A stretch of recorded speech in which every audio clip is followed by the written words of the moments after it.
This is a walkthrough on how to search the census by address. You have to use this wonderful ED Finder tool created by Stephen P. Morris, and I will give a link to it in the description. This is not something you use very often. You would need to know the address, and I've done it a couple times. Like I said, it's not something you use very often. In this case, when the 1950 census was first released, my mom wanted to find herself on it, and it hadn't been indexed completely yet, so we used the reverse finder. So I went to 1950. Mom was living in Maryland. We're not going to select a county because Baltimore City is not in a county. She lived at 3902, and the street ends with an S. SCH.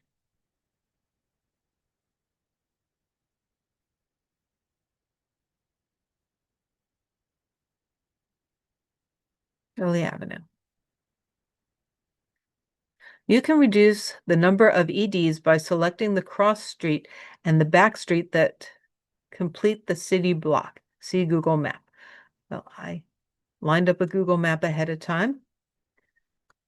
I put in the 302, 3902. I'm going to put in 3904.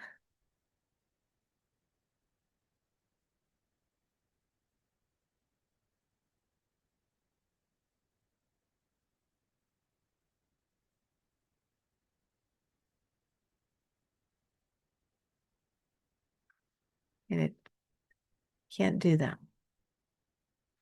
How about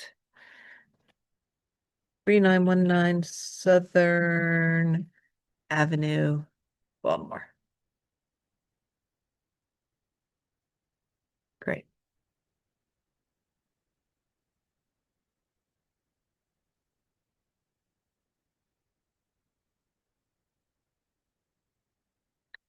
So here's 3919 Southern, and this is right around here, will be Skelly. So let's look for some cross streets. Lucerne, no, Lursen Avenue, Luerssen.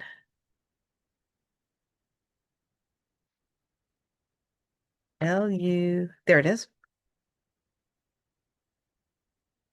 Okay. Now let's find another cross street. Sims.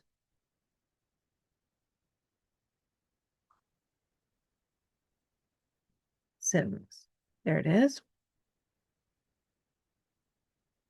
Another cross street. We're trying to narrow it down.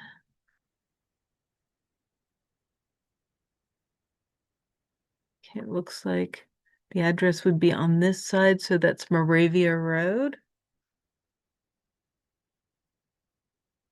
Moravia Road. And on the other side, Brenton.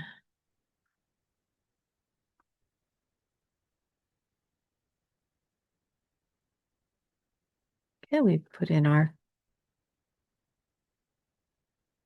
parameters and it's asking us to stand by.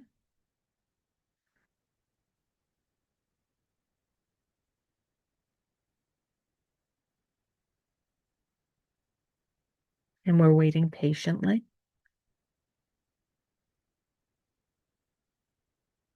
And now we're waiting impatiently. All right. Oh, in the huge city of Baltimore, it is down to 1 ED. I open that in a new tab? No. But it automatically opens in a new tab. Good. And we've got the ED. Select the viewer you want to use. NARA, Family Search, or Ancestry. We'll take Family Search. Thank you. It's free.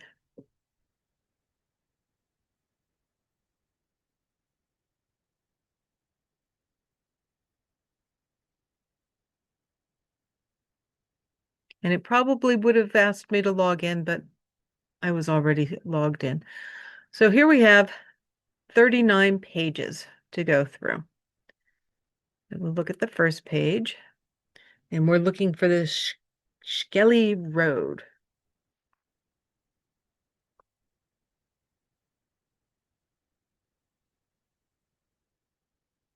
That's not Skelly, it's Smitten.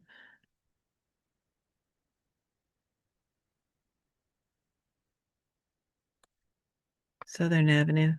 And let's see, they go to a whole bunch of different streets. So we are going to hopefully have good vision because I can't read it without scrolling in tighter. So we'll just have to keep going for a while. May have to look at all the tops and then look at the bottoms.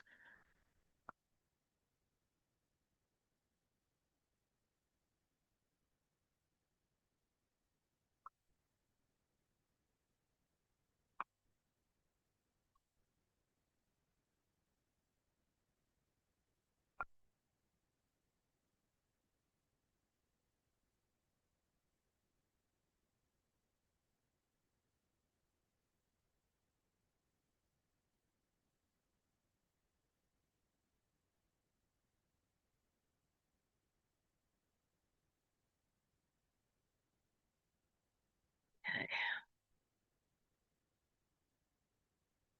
Sibley Avenue, right there.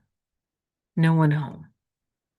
Southern 3902. What am I looking for? 3902, but that's Southern. But it's three. Oh, and there are my grandparents. So while the enumerator looks to have written Southern, but Sibley here, Southern here, scratched out here, it looks like Southern, but this was Sibley. Let's turn the page.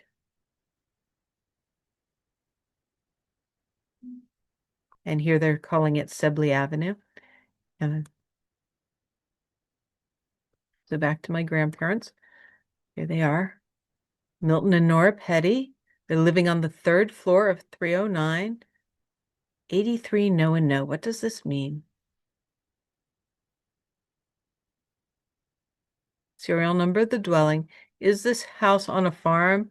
No, it's Baltimore City. Is this house on a place of 3 or more acres? No, this is Baltimore City. He's the head, the wife. He's 33, she's 33. They're married. They're both from Pennsylvania.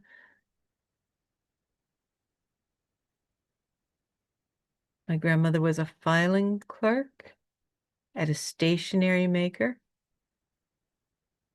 And when she finally retired, she was getting like $2 a month from them in a pension.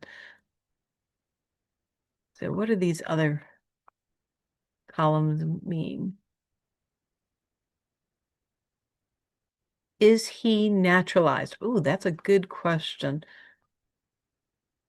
It says yes, and it says yes. I don't know why it would say yes for my grandfather. He was a natural born citizen. His family had been here for generations, but my grandmother was an immigrant from England. She came to Pennsylvania through Canada, and she did naturalize at some point. So this person said yes to all of them, the enumerator. So that's not quite right, is it?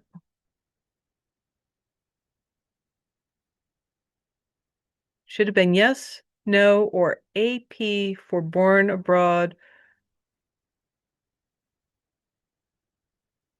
Ah, if foreign born, is he naturalized? So this should have been blank for most people and yes or no for my grandmother. What state or foreign country was he born in? And it said Pennsylvania for my grandmother. No, she was born in England. She lived in Pennsylvania for many, many years.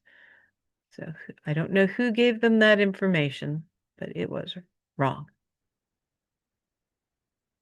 What other things do we have here? What was this person doing most of last week? Working, keeping house, or something else? Did the person do any work at all last week? Was this person looking for work? Even though he didn't work last week, does he have a job or business? How many hours did he work last week? Let's look at 18 for my grandfather. No, no, no. So he didn't do any work. He wasn't looking for work. Does he have a job or, oh no. Does he have a job or a business? 18. It says no. DT. What does DT mean?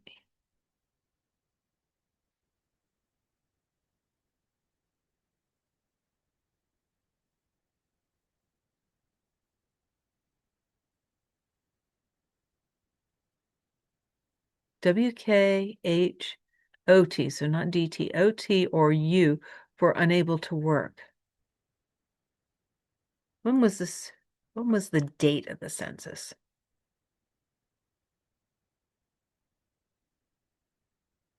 April 5th. So I know my grandfather was a bricklayer and his work depended on the weather quite often. So if this was a very rainy week, he would not have worked that week. OT, I have to look up what that means. So that's how you walk through it. It was pretty simple. We picked the year, the state, the community, if you know the county, and then the town, and then the address or a nearby address so that you can kind of pull it down. And in order to narrow it down, we got the streets that were on the perimeter of where this house was. And then we had gotten that from going to Google Maps. And we could see that this street here, that street there, and that street there. Ooh.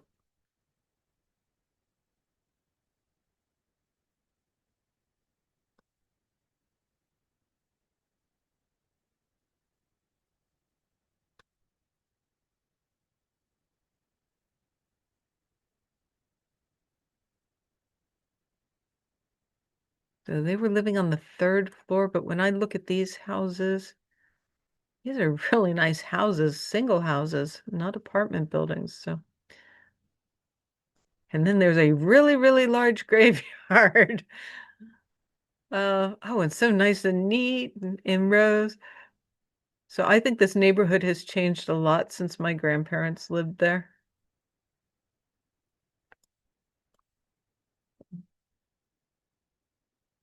And then you just go through the pages till you find the address. In this case, the enumerator had the wrong street, but we knew the number and we found the number and we found my grandparents. So hopefully that helped and have fun with your research.